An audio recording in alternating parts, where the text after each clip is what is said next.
Hey guys, welcome back to my channel. आज हम बात करने वाले आईफोन 13 के बारे में। सो रिसेंटली एप्पल ने अपना आईफोन 13 का पूरा लाइनअप रिलीज किया, but many people are confused कि आईफोन 13 खरीदे या they should go for iPhone 12। So ये वीडियो आपको हेल्प करेगी समझने में आईफोन 12 और आईफोन 13 के बीच में डिफरेंसेस क्या क्या है और आपको कौन सा खरीदना चाहिए। तो जानने के लिए वीडियो आखिर तक देखते रहिए and before that do hit that subscribe button, because ऐसे ही बहुत सारे इंटरेस्टिंग वीडियो आगे आने वाले हैं जो आपको देखने मिल सकते हैं। आज हम आईफोन 13 के जिस वेरिएंट की बात करने वाले हैं वो है base iPhone 13 variant and not the pro models. सबसे पहले बात करेंगे आईफोन 13 के डिजाइन की। डिजाइन में ज्यादा कुछ चेंजेस नहीं है। It has got same flat edge design which is liked by everyone. This time the notch is 20% smaller because इन्होंने स्पीकर ग्रिल जो है वो ऊपर खिसका दी है, इसलिए नीचे सेंसर्स के लिए जगह ज्यादा बच जाती है and that is why they were able to reduce the notch size. इसके पीछे के साइड में देखा जाए the cameras are now placed diagonally instead of straight और आईफोन 13 में काफी सारे कलर ऑप्शंस दिए गए हैं। अब आते हैं डिस्प्ले की तरफ। दोनों के डिस्प्ले में कोई फर्क नहीं है।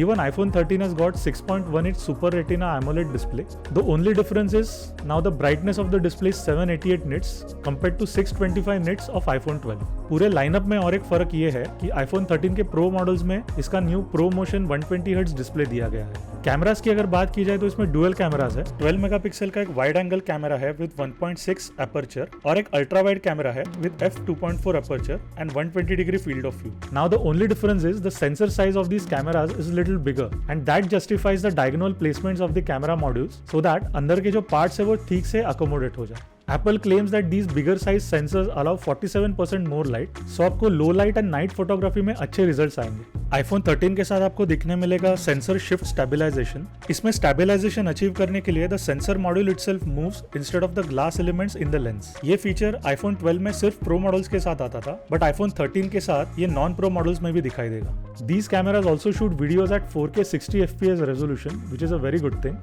एंड इसके अलावा इसके कैमरा सॉफ्टवेयर में भी काफी अपग्रेड्स है, जैसे कि सिनेमैटिक मोड जिसमें आप फोकस को शिफ्ट कर सकते हैं from subject to subject while shooting video और ड्यूरिंग योर पोस्ट प्रोसेसिंग। ये फीचर जरूर यूजफुल है एमेचर से लेके प्रोफेशनल सिनेमाटोग्राफर्स के लिए, बट इसकी एक्चुअल फंक्शनैलिटी इसको यूज करने के बाद ही पता चलेगी। आईफोन 13 में है एप्पल की A15 bionic chip which shows some performance improvements over iPhone 12's A14 Bionic chip. A15 Bionic is a 6-core CPU जिसमें 2 हाई परफॉर्मेंस कोर्स है और 2 हाई एफिशिएंसी कोर्स है।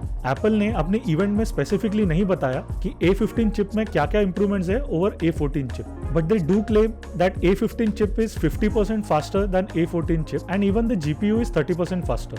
Now iPhone 13 would offer 2.5 hours more battery life compared to iPhone 12. So obviously it packs a bigger battery module, so it is tad bit thicker than iPhone 12. This battery is still going to support 20 watts fast charging. So with Android phones, charging has gone as fast as 65 watts, but Apple has decided to stick to 20 watts, claiming that it helps the battery to last longer. iPhone 13 में आपको मिलेगी 3240 mAh की battery, whereas इसके Pro model में है 3125 mAh की battery and इसके Pro Max variant में आपको मिलेगी even bigger 4373 mAh की battery. These battery capacities seem very small compared to its Android competition, but हम सब जानते हैं कि एप्पल का सॉफ्टवेयर कितने अच्छे से ट्यून रहता है इसके हार्डवेयर के साथ, so smaller batteries don't matter much. हाँ, बट अगर आईफोन 12 को देखा जाए तो lot of people complaint about the battery life. So as I said with iPhone 13 we are going to have 2.5 hours more battery life than iPhone 12। With iPhone 13 the base storage capacity starts from 128 GB instead of 64 GB and it goes up to 512 GB. In fact, in Pro models it goes up to 1 terabytes also. So if you decide to shoot a lot of 4K videos with your iPhone,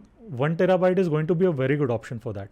Apart from this, iPhone 13 also comes with Gorilla Glass at the front and the back with scratch resistant ceramic shield on the display. It obviously has got support for 5G, it has got wireless charging and it is IP68 water and dust resistant. So Apple features कितने भी अच्छे दे, सबसे ज्यादा हमें जो चीज matter करती है वो है प्राइस। So जब से iPhone 13 लॉन्च हुआ है, the prices of iPhones have been slashed drastically. And iPhone 12 now comes for rupees 68,999, which is a very competitive price. Whereas 128 GB model of iPhone 13 comes for 79,900 rupees, which is just 10,000 more than iPhone 12. Now, with more storage options, faster CPU, bigger battery, and updated camera modules, the question still remains which one you should go for. So, if you're a new iPhone buyer or if you're moving from an Android phone to iPhone 13 is anytime a better choice than iPhone 12. Or if you're upgrading from an iPhone 11 or lower, even then iPhone 13 is anytime a better choice. Because with the difference of just 10,000 rupees, you get a better and upgraded A15 Bionic processor, updated camera modules and lots of new software features. और finally,